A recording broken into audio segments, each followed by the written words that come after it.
welcome to the self-learning platform by Dr. Sushma Singh. Today we start Unit 24, Multiculturalism. And our topic is Multiculturalism and Liberalism. Multiculturalism is not the first theory to address the issue of discrimination. In different ways, both Marxism and liberalism have dealt with this issue. Liberalism took note primarily of discrimination based on socially ascribed identities, such as religion, race, caste, and gender.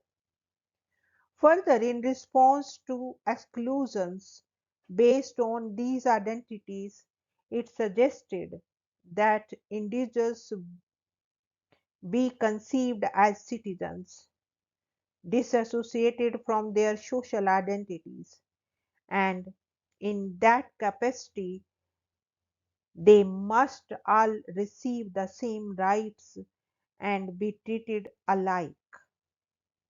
In other words, liberalism mooted the principle of formal equality. On the one hand, it tries to set aside distinction and privileges based on an ascribed identity by treating all individuals equal in the eyes of law, and on the other, it made a person's identity as a citizen and the only relevant category in the public domain. All other identities were to be effaced or restricted to the private domain. Individuals were to enter into the political and public arena devoid of ascribed identities and personal modes of identification, and participate within it only as citizens of the polity. The category of citizen was thus to be religion and color blind. Within liberalism, ascribed identities are discredited as they are not chosen by the individual. People are born into them, and the circumstances that they are placed in on account of these identities are not of their making. Hence, liberals argue that it is the responsibility of the state to ensure that received identities do not fix roles, positions, and opportunities in society. What liberals value then is the autonomy of the individual, the freedom to make choices, and the availability of options receives the highest priority in their work. Rights are given to protect that freedom, particularly against opposition from the state as well as oppression from the community. The community, like the majority in society, is perceived to be an authoritarian identity that constrains and restricts the autonomy of the person. Hence, it is suspect and receives no right. Within liberalism, it is the individual, not the community, that is therefore designed as bearer of rights. Multiculturalism challenges that liberal understanding of the self with the argument that the membership of a cultural community is valuable to the individual. It defines, at least in part, their personal identity and forms a context of experience. That is, community membership structures individual experience and provides a framework within which things acquire value. One's relationship with other groups in society and their perception of us is also influenced by community membership. Since membership of a cultural community forms an anchor for self identification, individuals do not nor must be expected to enter into the public domain as enscumbered selves, devoid of social identities and a sense of being situated.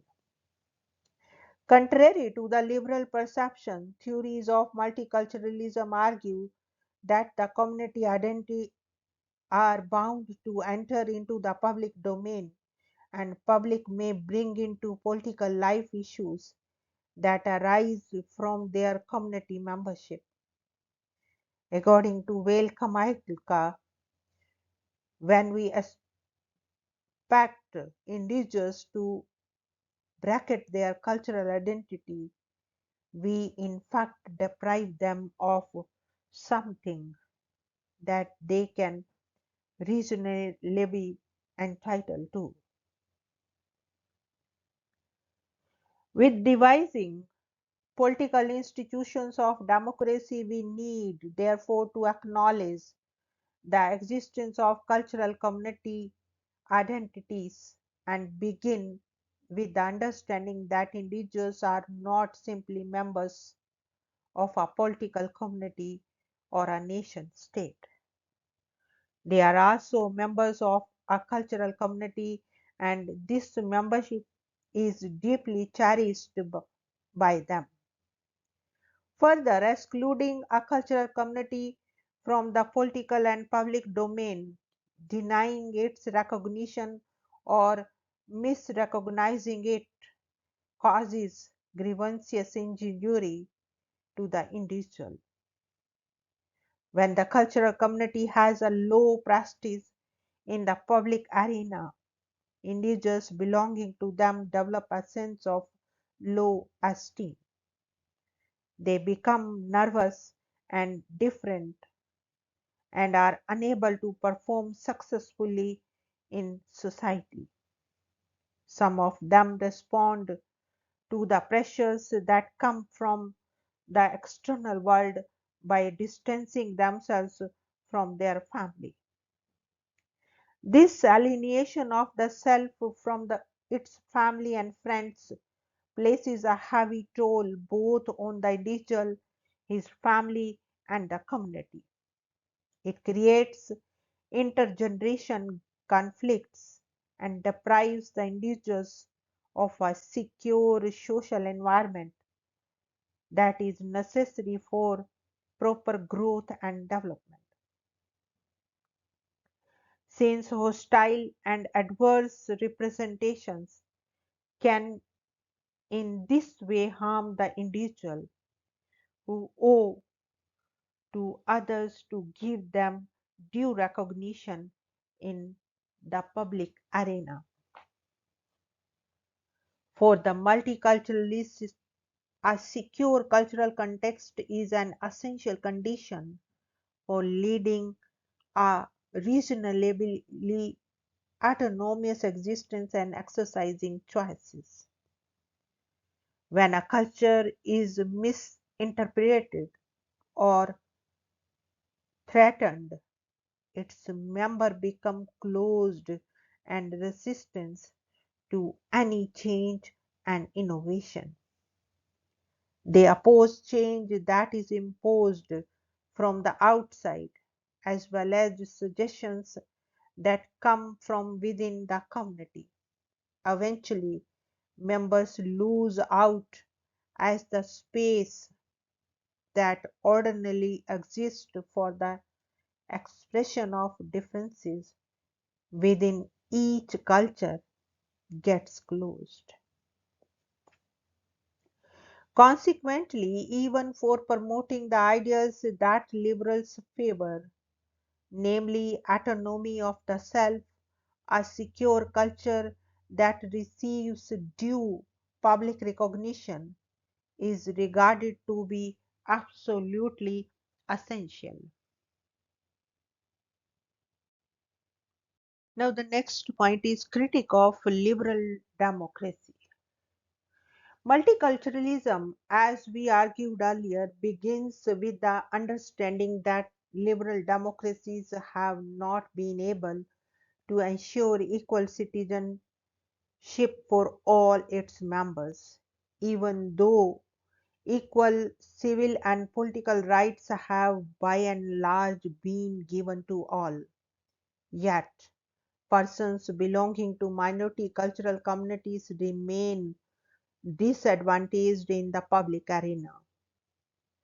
They are disadvantaged and discriminated against because the state, through its laws and policies, endorses the culture of the majority community in society. The policies on language, education, declaration of holidays, dress codes, for instance, reflect the culture of the majority. At a more fundamental level, ceremonial rituals and symbols of the state and its departments also express the same cultural orientation. Collectively, actions of the state popularize and sustain the majority culture and encourage, directly or indirectly, assimilation into that dominant culture. In brief, multiculturalism argues that national culture is in actuality rooted in the culture of the majority. Consequently, when the liberal democratic state promotes that culture, it privileges the majority cultural community, which simultaneously disadvantaging the minority communities. The idea that privileging the majority culture implies disadvantaging the minority cultures is central to multicultural thought.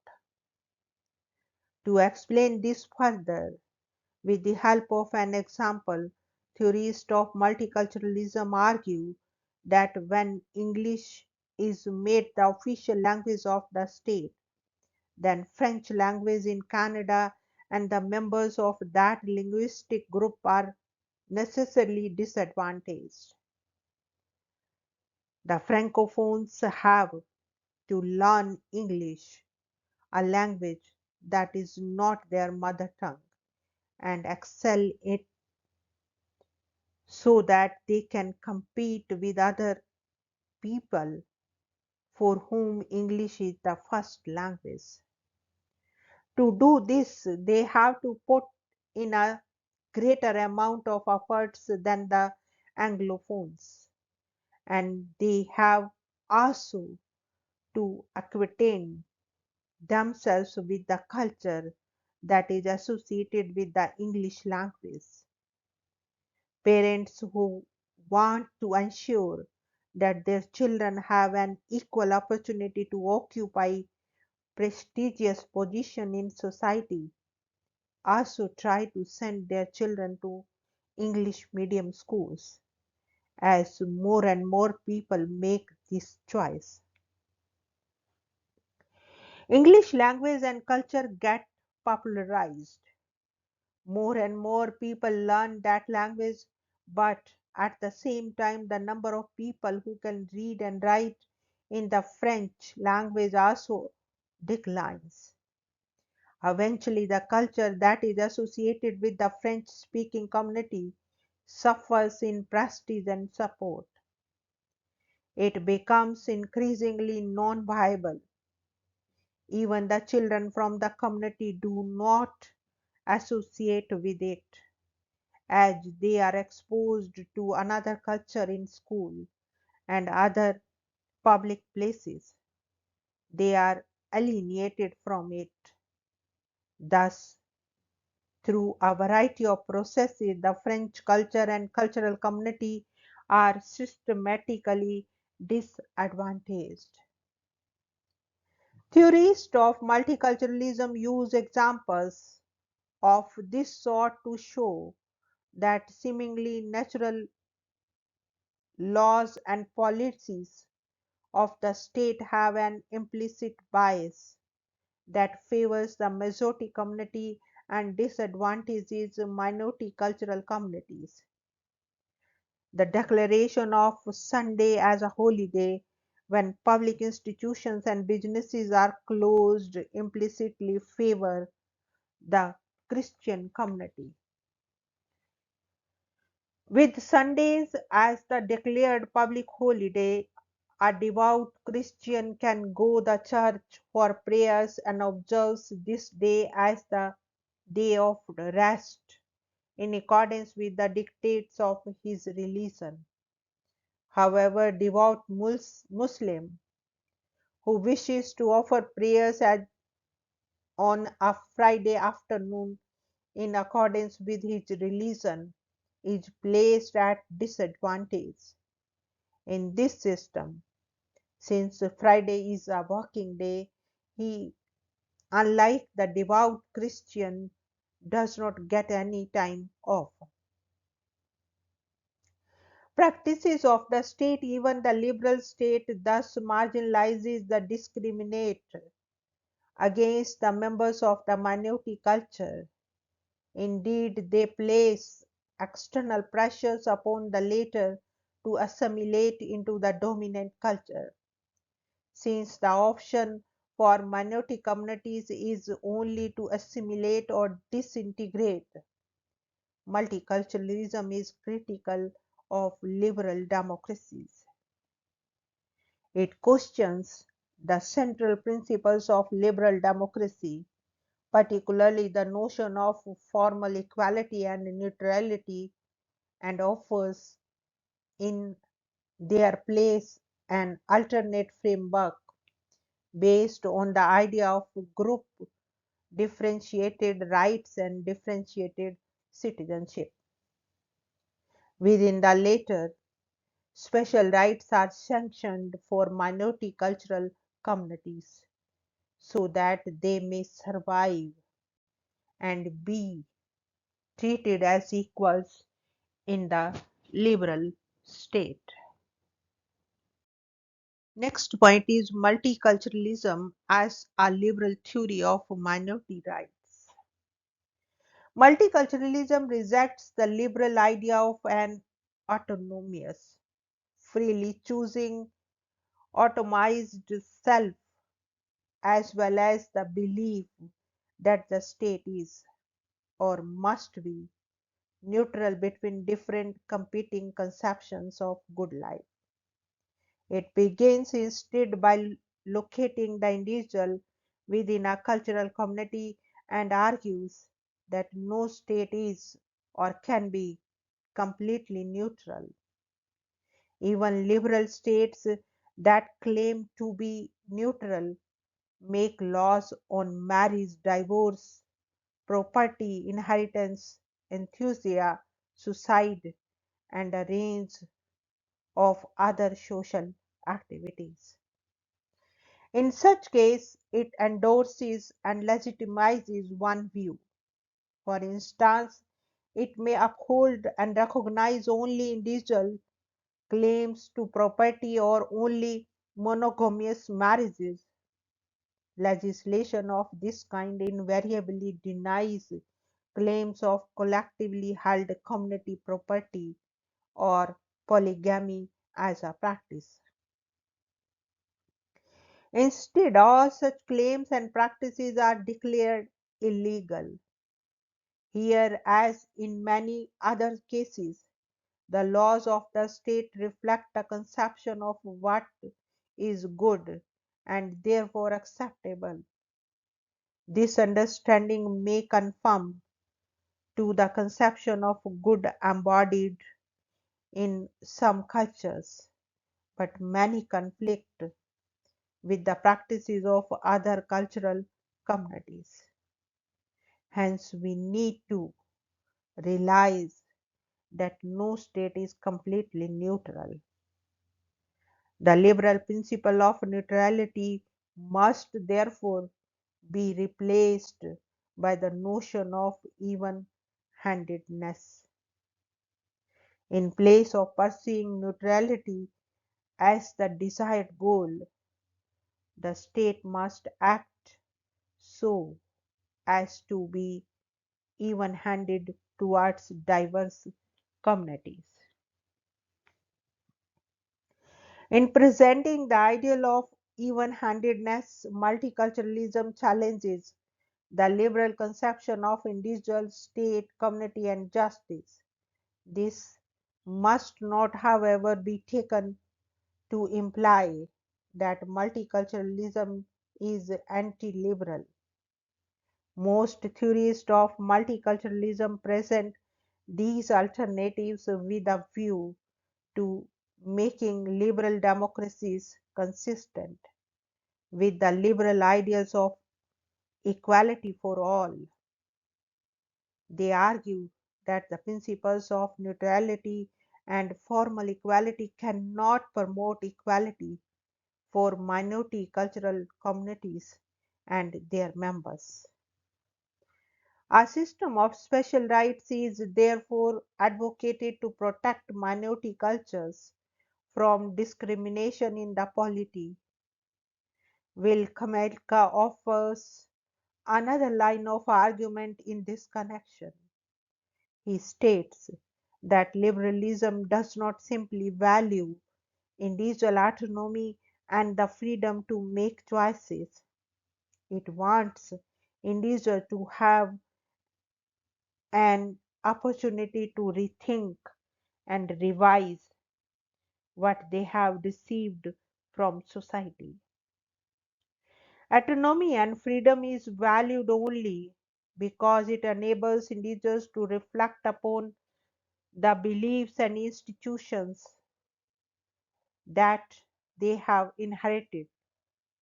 It is therefore the condition of revisability that is thus cherished within liberalism. However, revising our cultural inheritances is only possible when the culture is secure within the nation state. When a culture is under threat and struggling to survive, options tend to get closed. Community members living in these conditions have little possibility of articulating differences and reshaping their cultural context in accordance with their self understanding. According to Kalmaika, we need therefore, as liberals, to be concerned about the fate of minority culture in our society. And in order to further the liberal ethos or the condition of revisability, we need to supplement the existing framework of individual based rights with special arrangements that allow minority cultures to survive and flourish in society. The multicultural design is here presented to realize the ideal of liberalism, albeit by modalities that found no support in classical liberalism. Now we want to wind up this lecture. Thank you so much for your attention.